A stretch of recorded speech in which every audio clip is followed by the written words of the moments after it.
DPR akhirnya membatalkan rencana pengesahan revisi Undang-Undang Pilkada setelah gelombang unjuk rasa menolak revisi Undang-Undang Pilkada terjadi di berbagai daerah. Sebelumnya Mahkamah Konstitusi dalam putusannya menyatakan bila penyelenggara pemilu tidak mengikuti putusan tentang ambang batas usia calon peserta pilkada serta partai pengusung, maka hasil pilkada serentak berpotensi untuk dinyatakan tidak sah.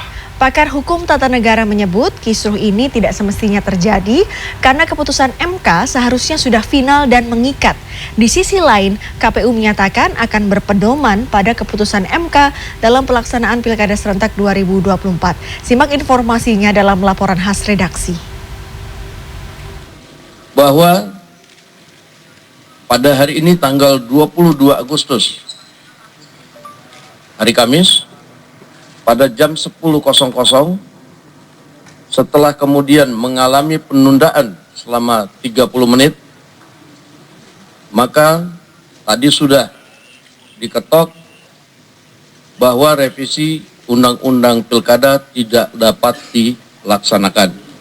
Tegaskan sekali lagi, karena kita patuh dan taat dan tunduk pada aturan yang berlaku, bahwa pada saat pendaftaran nanti karena RUU Pilkada belum disahkan menjadi undang-undang, maka yang berlaku adalah hasil keputusan Mahkamah Konstitusi Judicial Review yang diajukan oleh Partai Buruh dan Partai Gelora.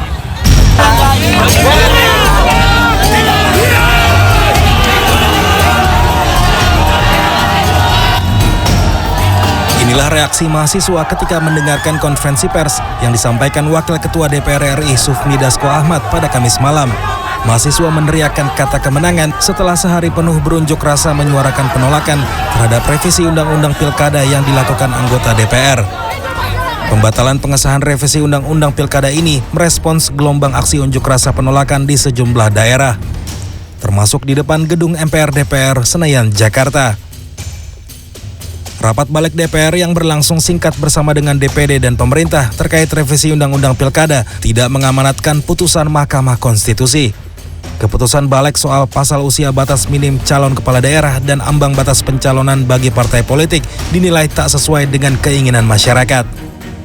Jika penyelenggara tidak mengikuti pertimbangan dalam putusan Mahkamah Aku sebagai kekuasaan kehakiman yang berwenang menyelesaikan sengketa hasil pemilihan, calon kepala daerah dan calon wakil kepala daerah yang tidak memenuhi syarat dan kondisi dimaksud berpotensi untuk dinyatakan tidak sah oleh Mahkamah.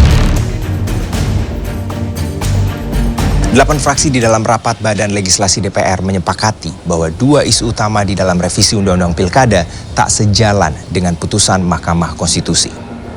Yang pertama terkait dengan batas usia pencalonan 30 tahun yang disepakati akan mengikuti pada saat pelantikan, bukan pada saat pengumuman pendaftaran atau penetapan seperti pada putusan MK di nomor 70. Yang kedua terkait dengan putusan MK nomor 60 di mana terkait partai politik yang bisa mengusung calon kepala daerah di bawah 20% hanya dikunci pada partai-partai non-parlemen. Pakar Hukum Tata Negara Universitas Gadjah Mada Zainal Arifin menegaskan putusan MK seharusnya sudah final dan mengikat. Dasar utamanya tetap saja ke DPR dan pemerintah bahwa mereka jangan permainkan konstitusi, jangan permainkan aspirasi publik dengan atas nama kepongahan politis gitu.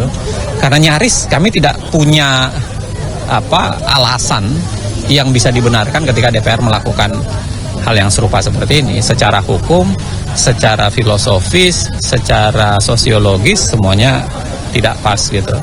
Secara hukum tidak benar karena konstitusi, penafsir konstitusi adalah MK. Kamis malam, Ketua Komisi Pemilihan Umum Afif Afifuddin menyatakan KPU akan berpedoman pada keputusan MK dalam pelaksanaan Pilkada Serentak 2024. Draft peraturan KPU yang baru telah dibuat dan dikirim ke Komisi 2 DPR untuk proses konsultasi dan pembahasan. Dan apakah putusan 60-70 ya semuanya termasuk yang tadi berkaitan dengan kampanye di luar kampanye di kampus ya yang dibolehkan, itu kan nanti akan diadaptasi di PKPU yang lain. Jadi semua hal yang berkaitan dengan putusan Mahkamah Konstitusi yang katakanlah beririsan dengan PKPU kita, dalam konteks ini yang paling banyak kan memang PKPU 8. Ini akan kita terapkan. Nah, konsultasi ini akan menjawab semuanya. Konsultasi dan pembahasan peraturan KPU dengan Komisi 2 DPR dijadwalkan dilakukan pada Senin 26 Agustus mendatang. Bila konsultasi dengan DPR tak dilakukan, KPU terancam menerima sanksi dari Dewan Kehormatan Penyelenggaraan Pemilu.